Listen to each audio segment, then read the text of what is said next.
The buzzing of my phone cut through the quiet of the late evening.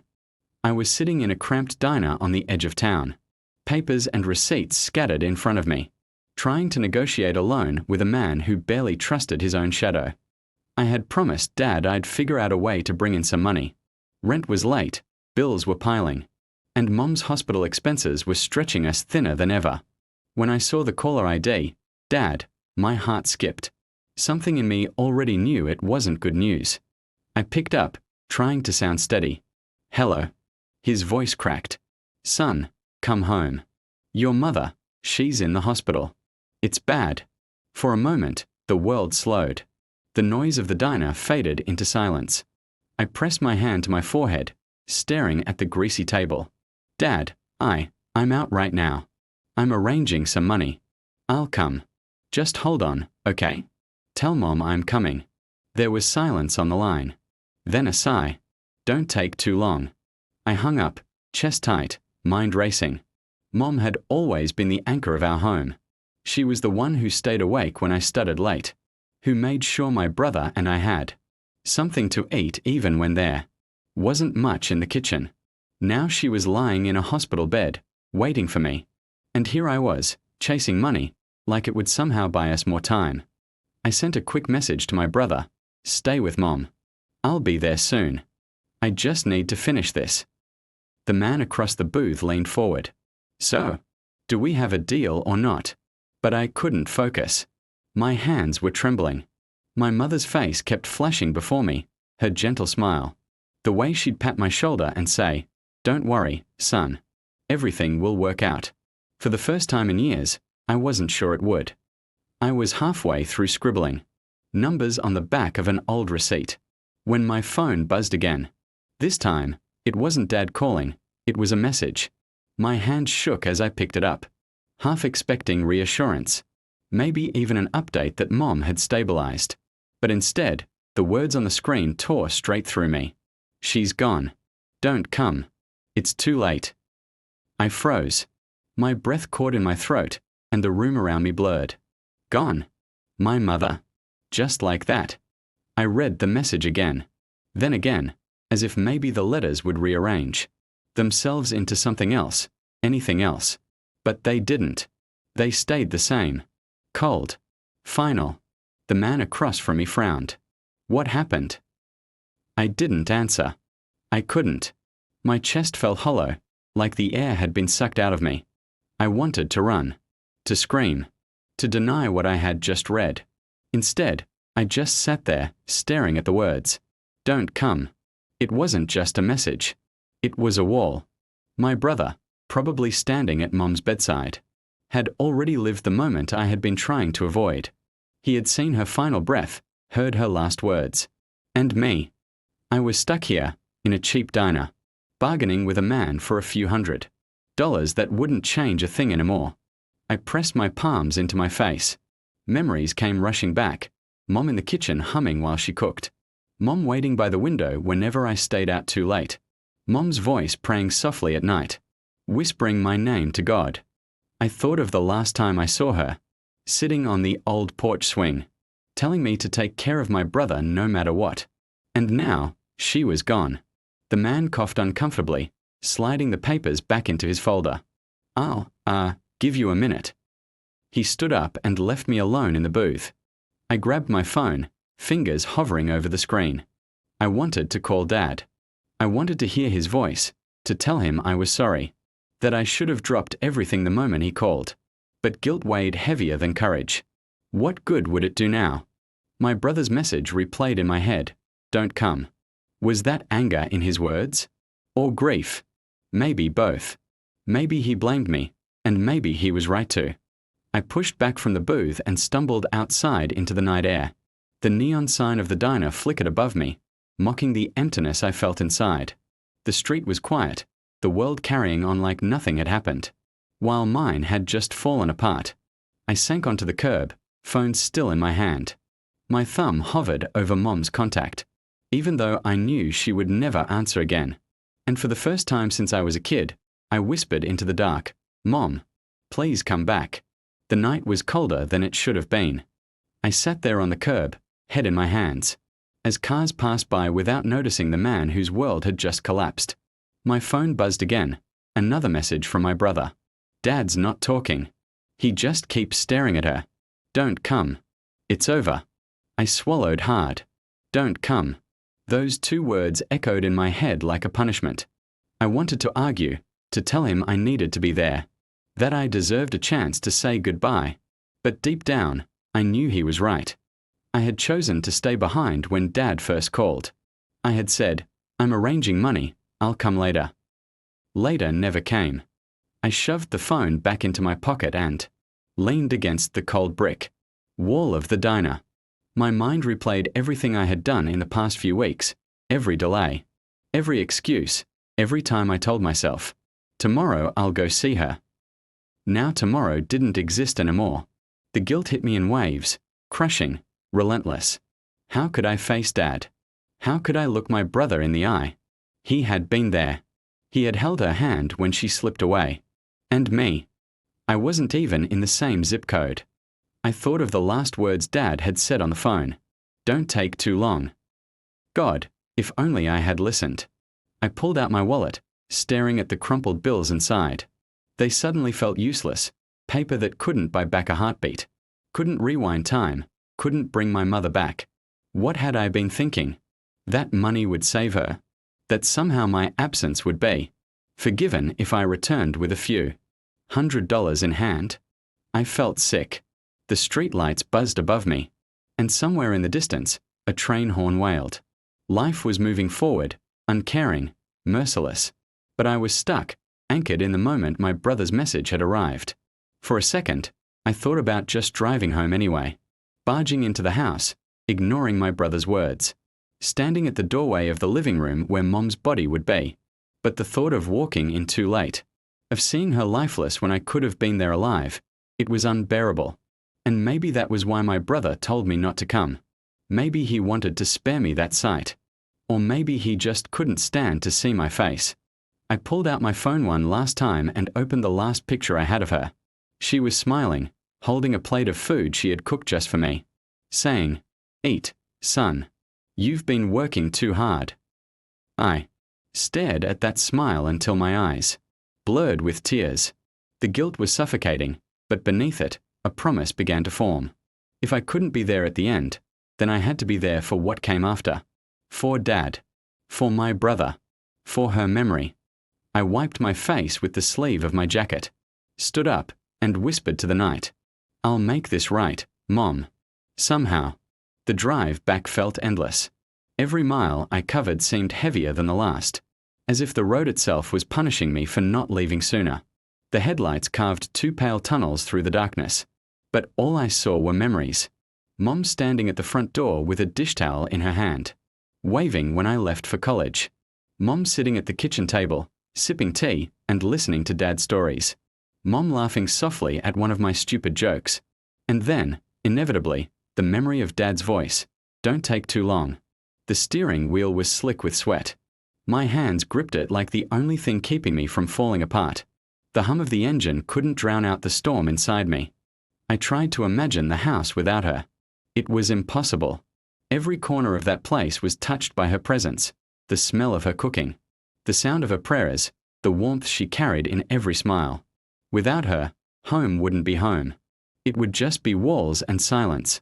Halfway down the highway, I pulled over at a gas station. I didn't need gas, but I couldn't breathe inside the car anymore. I leaned against the hood, staring up at the night sky. It was littered with stars, but they felt distant, untouchable. I thought about calling my brother, but what would I say? I'm sorry. The words felt too small, too late. He had been there for Mom when I wasn't. He had earned his grief. Mine felt stolen. I remembered the time Mom got sick when we were kids. Dad was away, and it was my brother who panicked, pacing the living room, while I sat beside her, holding her hand. I had promised her back then that I'd always be there when she needed me. I had meant it with all my heart. But promises are easy when you're a child. Keeping them, that's the hard part. Back in the car, I caught my reflection in the rearview mirror. My eyes were red, my face pale, like a stranger was staring back at me.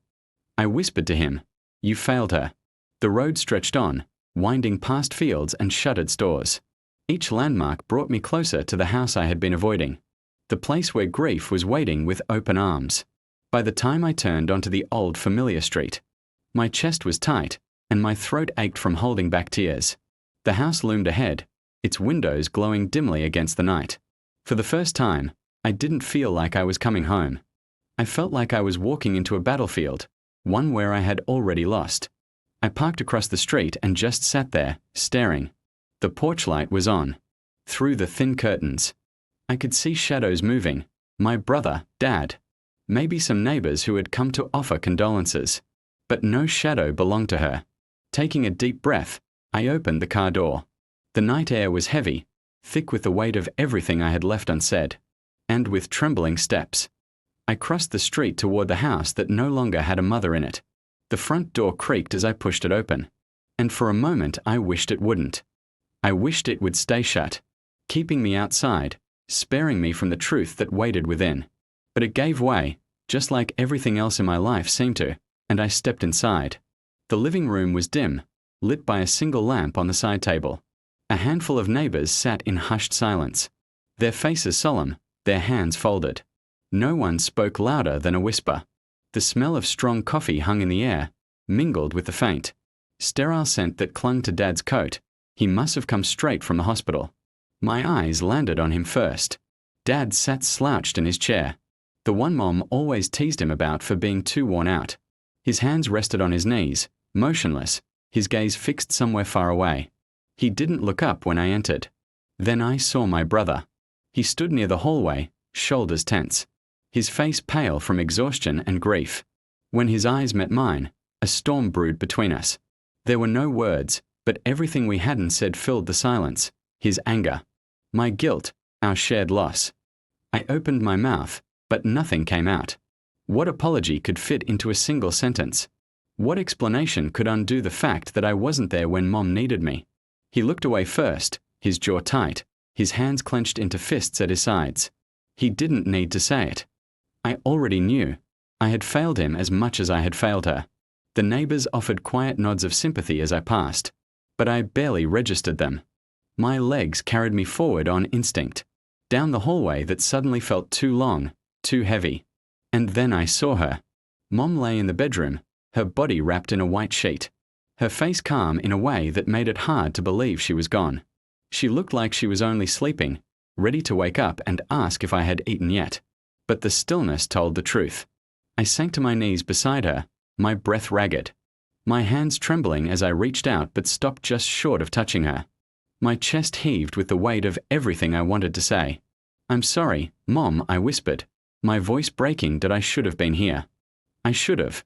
The words dissolved into sobs before I could finish. Behind me, I felt my brother's presence. He stood in the doorway, silent, his grief sealed tight inside him. For a moment, I thought he might walk away. But then I heard his voice, low and cracked. "She kept asking for you." The words hit harder than any blow. My heart clenched, and I covered my face with my hands, drowning in regret. She had been waiting for me, hoping for me, and I hadn't come. Dad shuffled into the room then, his step slow, his face carved with sorrow deeper than I had ever seen. He looked at her, then at me, and finally spoke, his voice barely more than a whisper. "She was proud of you, son. Right to the end." The words were meant as comfort, but they felt like a knife. Proud? How could she be proud of a son who didn't make it in time? I bowed my head, tears dripping onto the sheet that covered her. In that moment, I knew. The rest of my life would be spent carrying this weight. The morning sun rose too bright for a day like this. It pierced through the curtains, painting streaks of gold across the walls. But nothing could warm the heaviness in the house. The neighbors had already begun gathering, their voices hushed, their footsteps careful, as if even the floorboards knew to mourn. The living room filled with people offering condolences, soft pats on the shoulder, whispered prayers, hands squeezing mine briefly before moving on. But every "she was a good woman" felt like a reminder of what I had lost. What we had all lost. Dad moved like a ghost among them, acknowledging their words with faint nods but never really hearing. His eyes were distant, fixed on some place only he could see. My brother stayed busy, almost obsessively so, Setting chairs, greeting visitors, arranging things that didn't need arranging. Anything to avoid standing still. Anything to avoid looking at me. I watched him from across the room, wishing I could bridge the space between us. But every time our eyes met, the anger in his silence pushed me back. Finally, it was time. We carried Mom out together, me at one end, my brother at the other, our hands gripping the weight of the casket that somehow felt both impossibly heavy and unbearably light. The murmurs of prayers surrounded us, a chorus of grief rising and falling like waves. At the graveside, the air was thick with the scent of earth and flowers. I knelt with the others, hands trembling, lips moving through prayers I barely remembered. My voice cracked when I tried to speak her name, and all that came out was a broken sob. When the first handful of dirt hit the casket, the sound echoed in my bones. Final, irreversible. I pressed my fingers into the soil, whispering promises I should have made when she was alive. Promises to take care of Dad. Promises to be a better brother. Promises to live a life she would still be proud of. Beside me, my brother's shoulder shook. It was the first crack I'd seen in his armor since the night she died. His hand hesitated over the earth, clenched tight as if he couldn't bear to let her go. I wanted to reach for him, to share the grief, to let him know he wasn't alone. But my hand froze in midair, weighed down by guilt. Did I have the right? Could I mourn beside him when I hadn't been there for her final breath? Dad's voice broke the silence, frail yet steady as he prayed aloud. His words carried through the cemetery, weaving sorrow with faith, stitching together the fragments of a family that death had torn open. When it was done, people began drifting away, leaving behind the three of us, father, sons, and the fresh mound of earth that now held the heart of our home. My brother stood with his back to me, arms folded tight across his chest. I took a step toward him, searching for words. But before I could speak, he walked away, leaving me alone at her grave. I sank to my knees again, pressing my palm flat against the soil, and whispered, "Forgive me, Mom." But the silence that answered was heavier than the dirt beneath my hand. The house after the funeral felt like a shell of itself. The hum of life that Mom had always carried in her presence was gone, leaving only silence that pressed down on everything. The kitchen smelled faintly of the food neighbors had dropped off, casseroles, bread, things no one touched, plates stacked untouched on the counter, like even eating had become meaningless. Dad spent most of his time in his chair, staring at the television though it was never turned on. Sometimes he muttered prayers under his breath. Sometimes he just sat in silence, lips pressed tight, eyes glassy. I wanted to reach out, to sit beside him and talk, but every time I tried, words died in my throat. My brother, on the other hand, threw himself into business. He fixed things that didn't need fixing, tightening screws, folding laundry, sweeping clean floors. It was his way of avoiding the heaviness, I think. But when he brushed past me in the hallway, the weight of his silence was louder than any shout. At night, I lay awake in my old bedroom, staring at the ceiling fan that spun slowly in the dark. Sleep never came. Every creak of the house reminded me of her, the way she'd knock gently on my door with a cup of tea, the sound of her slippers on the hardwood floor. Now there was only emptiness, and me trapped inside it. One evening, I found myself in the kitchen staring at Mom's recipe book. The pages were stained with oil and sauce, the edges frayed from years of use. I ran my fingers over her handwriting, little notes she'd scribbled in the margins, adjustments to measurements, reminders to add more garlic, the boys like it that way. My chest ached, and before I knew it, tears blurred the ink. I closed the book quickly, ashamed of crying alone like a child. Later that night, I finally tried to talk to my brother. He was in the backyard, sitting on the old swing that Mom used to love. The chains creaked as he rocked slowly, his gaze fixed on the ground. I stepped out, my shoes crunching on the gravel. "Hey," I said softly. He didn't look up. "I should have been there," I admitted, my voice cracking. "When Dad called, I should have dropped everything. I thought I was doing the right thing, trying to get money for the hospital bills. But I was wrong. I know I was wrong." For a long moment, he said nothing, just kept swinging gently, his face unreadable in the dim porch light.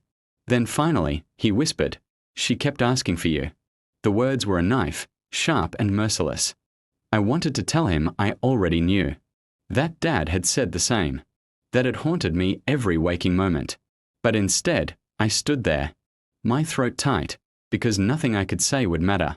He got up, walked past me without another word, and went back inside. The swing swayed in his absence, the sound echoing in the dark. I sank onto it, gripping the cold chains, and whispered into the night, "I'm sorry, Mom. I'm sorry." But forgiveness never came. Days turned into weeks, but the silence in our home never lifted. Grief had a way of reshaping everything. It changed the air we breathed, the way we looked at one another, even the rhythm of our footsteps on the floor. Dad spoke little, his grief locked deep inside. But every so often I'd catch him staring at Mom's chair at the dinner table, his lips moving in quiet prayers. My brother still carried his anger like a shield. He barely spoke to me. And when he did, it was clipped. Practical, about bills, about chores, about Dad. Never about her. Never about what really weighed between us.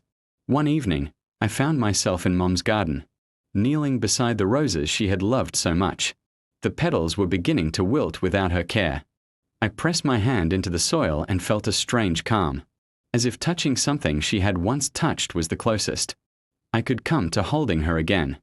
My brother's footsteps crunched behind me.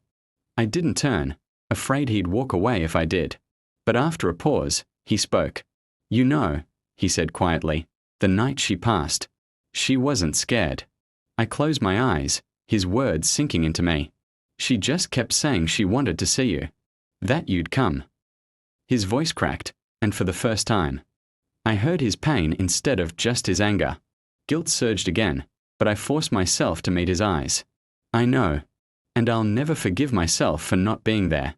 But," my voice wavered, "I don't want us to lose each other too." She wouldn't want that.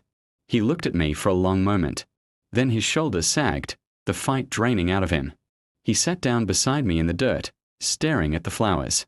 "She believed in you," he whispered, "even when I didn't." That broke me. Tears slipped down my cheeks, and I didn't try to hide them. For the first time since she passed, I felt something shift between us. Not forgiveness, not yet, but the beginning of it. We sat in silence, the night air cool around us, the roses swaying gently as if moved by her unseen hand. Later, when I stood at her grave again, I didn't whisper apologies this time. Instead, I made a promise. "I can't change what I did, Mom," I said softly, my hand resting against the headstone. "But I can change what I do next. I'll take care of Dad. I'll be there for my brother. And I'll live the way you taught us, honest, faithful, strong. That's how I'll honor you." The wind rustled through the trees, carrying the faint scent of roses. For the first time, I felt like she had heard me. And though the pain never left, I walked away from her grave with something new in my chest, something lighter than guilt, stronger than grief. A promise I would spend the rest of my life keeping.